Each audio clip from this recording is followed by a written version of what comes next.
Article 231, often known as the War Guilt Clause, was the opening article of the reparations section of the Treaty of Versailles, which ended the First World War between the German Empire and the Allied and Associated Powers. The article did not use the word guilt, but it served as a legal basis to compel Germany to pay reparations. Article 231 was one of the most controversial points of the treaty. It specified, the Allied and Associated Governments affirm and Germany accepts the responsibility of Germany and her allies for causing all the loss and damage, to which the Allied and Associated Governments and the nationals have been subjected as a consequence of the war imposed upon them by the aggression of Germany and her allies. Germans viewed this clause as a national humiliation, forcing Germany to accept full responsibility for causing the war. German politicians were vocal in their opposition to the article in an attempt to generate international sympathy, while German historians worked to undermine the article with the objective of subverting the entire treaty. The Allied leaders were surprised at the German reaction. They saw the article only as a necessarily legal basis to extract compensation from Germany. The article, with the signatories' name changed, was also included in the treaties signed by Germany's allies, who did not view the clause with the same disdain as the Germans did. American diplomat John Foster Dulles, one of the two authors of the article, later regretted the wording used, believing it further aggravated the German people. The historical consensus is that responsibility or guilt for the war was not attached to the article. Rather, the clause was a prerequisite to allow a legal basis to be laid out for the reparation payments that were to be made. Historians have also highlighted the unintended damage created by the clause, which caused anger and resentment amongst the German population. Background: on the 28th of June 1914, the heir to the throne of Austria-Hungary, Archduke Franz Ferdinand, was assassinated by the Bosnian Serb Gavrilo Princip in the name of Serbian nationalism. This caused a diplomatic crisis, resulting in Austria-Hungary declaring war on Serbia and sparking the First World War, due to a variety of reasons. Within weeks, the major powers of Europe divided into two alliances known as the Central Powers and the Triple Entente were at war. As the conflict progressed, additional countries from around the globe were drawn into the conflict on both sides.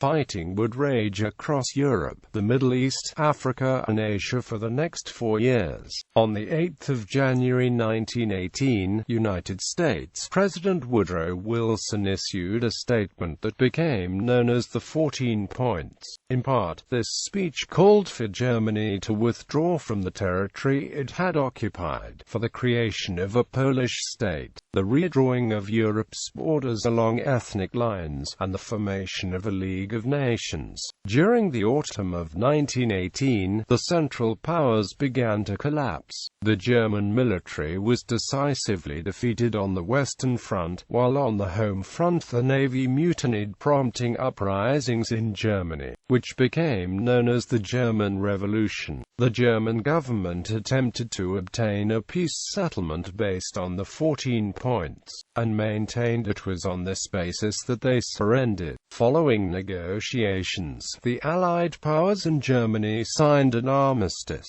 which came into effect on the 11th of November while German forces were still positioned in France and Belgium. On the 18th of January 1919, the Paris Peace Conference began. The conference aimed to establish peace between the war's belligerents and establish the post-war world. The Treaty of Versailles formed part of the conference, and dealt solely with Germany. The treaty, along with the others that were signed during the conference, were each named after the suburb of Paris they were signed in. while 70 delegates from 26 nations participated in the negotiations. Representatives from Germany were barred from attending, nominally over fears that a German delegation would attempt to play one country off against the other and unfairly influence the proceedings. Writing of the article, the Americans, British, and French all differed on the issue of reparations settlement. The Western Front had been fought in France, and that countryside had been heavily scarred in the fighting. France's most industrialized region in the northeast had been laid to waste during the German retreat. Hundreds of mines and factories were destroyed along with railroads, bridges and villages. Georges Clemenceau, the Prime Minister of France, thought it appropriate that any just peace required Germany to pay reparations for the damage they had caused. He also saw reparations as a means to ensure that Germany could not again threaten France and as well to weaken the German ability to compete with France's industrialization. Reparations would also go towards the reconstruction costs in other countries, such as Belgium, also directly affected by the war. British Prime Minister David Lloyd George opposed harsh reparations in favour of a less crippling reparations settlement so that the German economy could remain a viable economic power and British trading partner. He furthermore argued that reparations should include war pensions for disabled veterans and allowances to be paid to war widows, which would reserve a larger share of the reparations for the British Empire. Wilson opposed these positions, and was adamant that there be no indemnity imposed upon Germany. During the peace conference, the Commission on the Responsibility of the Authors of the War and on Enforcement of Penalties was established to examine the background of the war.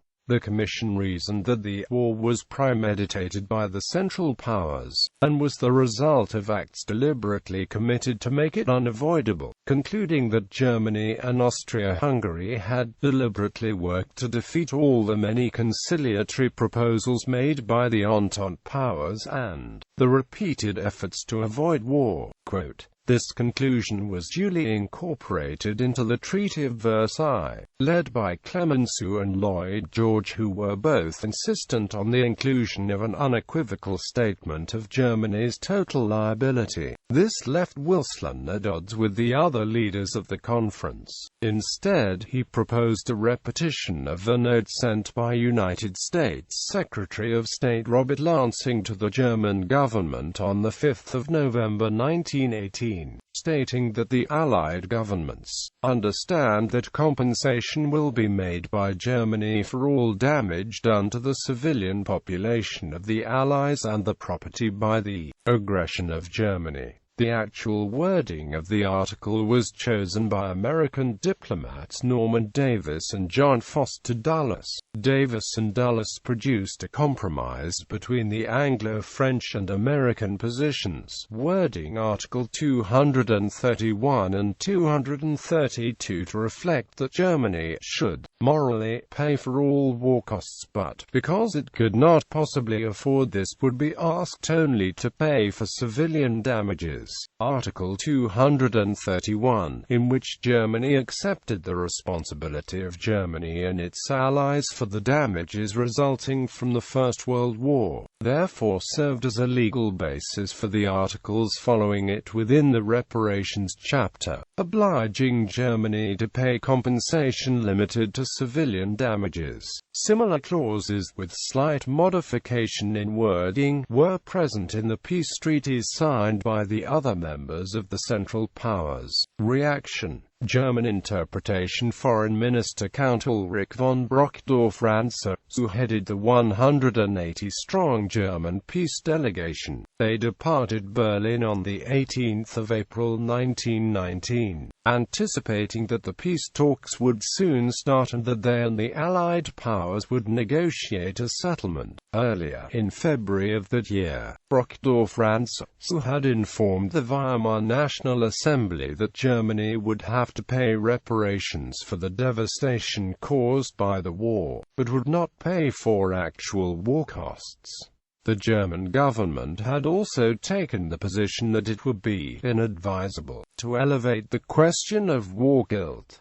On the 5th of May, Brockdorff-Rantzau was informed that there would be no negotiations. Once the German delegation received the conditions of peace, they would have 15 days to reply. Following the drafting of the treaty, on the 7th of May the German and Allied delegations met and the Treaty of Versailles was handed off to be translated and for a response to be issued. At this meeting Brockdorff-Rantzau stated that, "We know the intensity of the hatred which meets us, and we have heard the victor's passionate demand that as the vanquished we shall be made to pay, and as the guilty we shall be punished." However, he proceeded to deny that Germany was solely responsible for the war. Following the meeting, the German delegation retired to translate the 80,000-word document. As soon as the delegation realized the terms of peace, they agreed that they could not accept it without revision. They then proceeded to send their Allied counterparts, message after message attacking each part of the treaty. On the 18th of June, having disregarded the repeated explicit decisions of the government, Brockdorff-Rantzau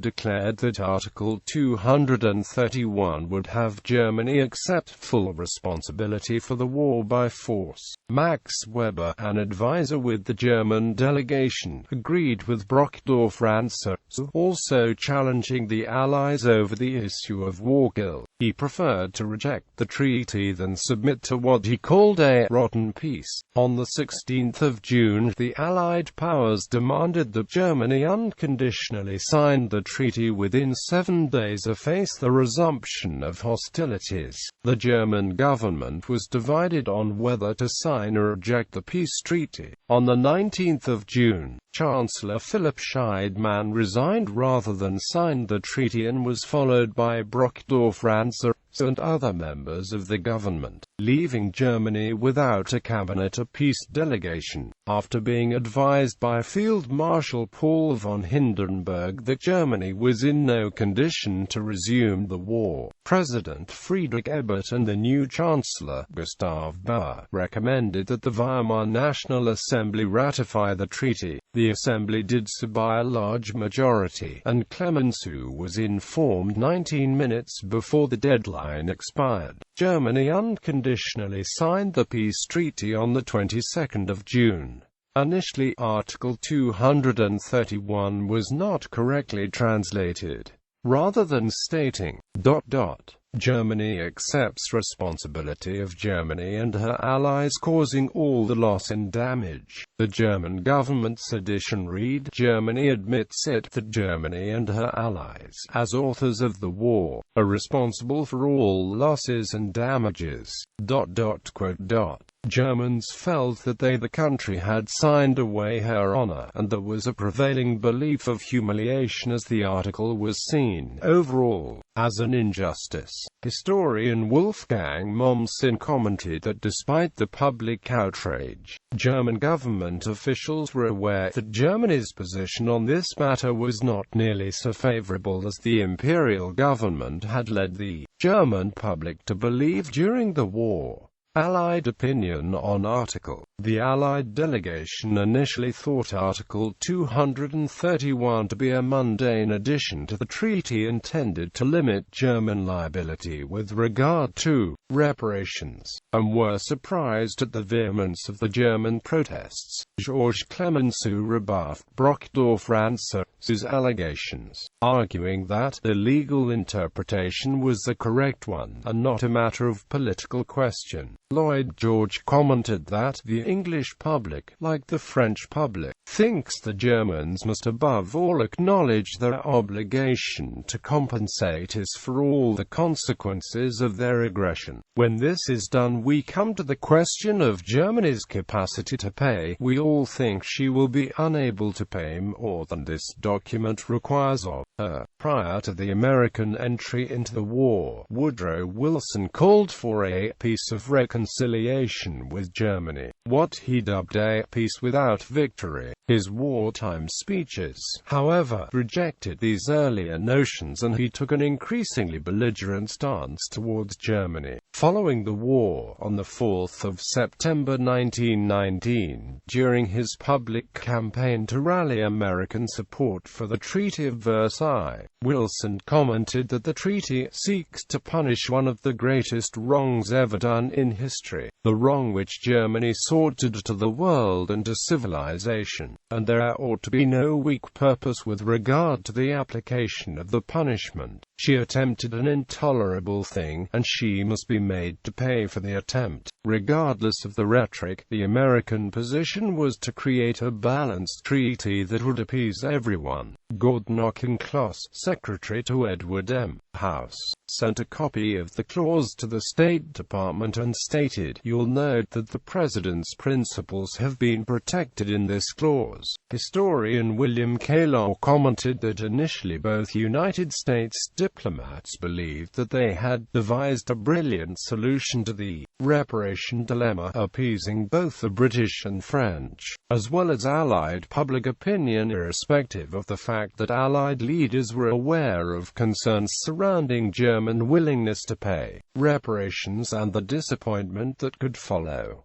Vance C. McCormick emphasized this point, and stated, "The preamble is useful. We are adopting an unusual method in not fixing a definite sum. The preamble tends to explain this, and further, prepares the public mind for disappointment as to what actually can be secured." In 1940, Dulles stated that he was surprised that the article could plausibly be, and in fact was, considered to be a historical judgment of war guilt. He further noted that the profound significance of this article came about through accident, rather than design. Dulles took it personally that the Treaty of Versailles failed in its intentions of creating a lasting peace and believed that the treaty was one of the causes of the Second World War. By 1954, as United States Secretary of State in discussion with the Soviet Union in regards to German reunification, he commented that efforts to bankrupt and humiliate a nation merely incite a people of vigor and of courage to break the bonds imposed upon them. Prohibitions thus incite the very acts that are prohibited. Impact. Reparations compensation demanded from the defeated party was a common feature of peace treaties. The financial burden of the Treaty of Versailles was labeled reparations, which distinguished them from punitive settlements usually known as indemnities. The reparations were intended for reconstruction and as compensation for families who had been bereaved by the war. Sally Marks wrote that the article was designed to lay a legal basis for reparations to be paid. Article 231 established an unlimited theoretical liability, for which Germany would have to pay, but the following article, in fact, narrowed German responsibility to civilian damages. When the final reparation figure was established in 1921, it was based on an Allied assessment of German capacity to pay, not on the basis of Allied claims. The London Schedule of Payments, of 5 May 1921, established the full liability of the combined Central Powers at 132 billion goldmarks. Of this figure, Germany was only required to pay 50 billion goldmarks, a smaller amount than they had previously offered for terms of peace. Reparations were unpopular and strained the German economy, but they were payable, and from 1919 to 1931, when reparations ended, Germany paid fewer than 21 billion goldmarks. The Reparation Commission and the Bank for International Settlements gave a total German payment of 20.598 billion goldmarks, whereas historian Niall Ferguson estimated that Germany paid no more than 19 billion goldmarks.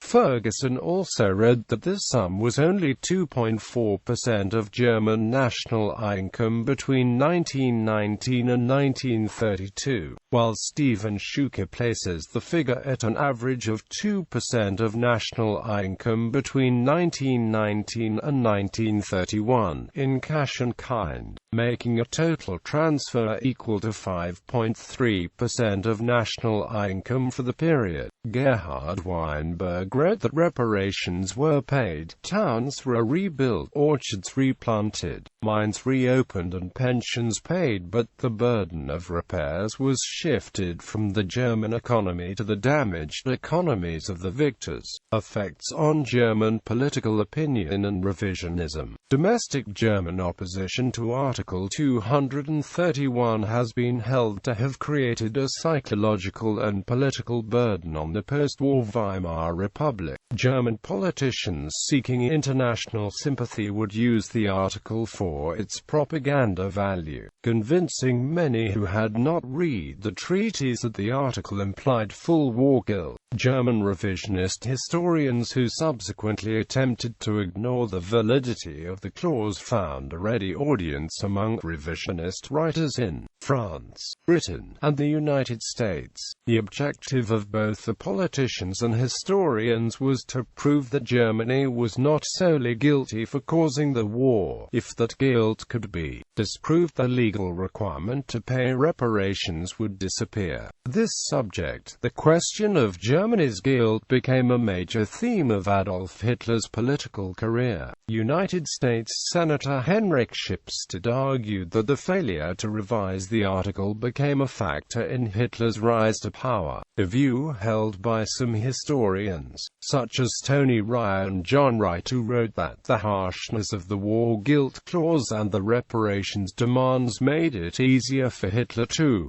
gain power in Germany. Despite these views, the historical consensus is that the article and the treaty did not cause the rise of Nazism, but that an unconnected rise in extremism and the Great Depression led to the NSDAP gaining greater electoral popularity and then being maneuvered into office. Fritz Klein wrote that while there was a path from Versailles to Hitler, the former did not make Hitler's takeover of power inevitable, and that the Germans had a choice when they decided to take this path. In other words, they did not have to. Hitler's victory was not an unavoidable result of Versailles.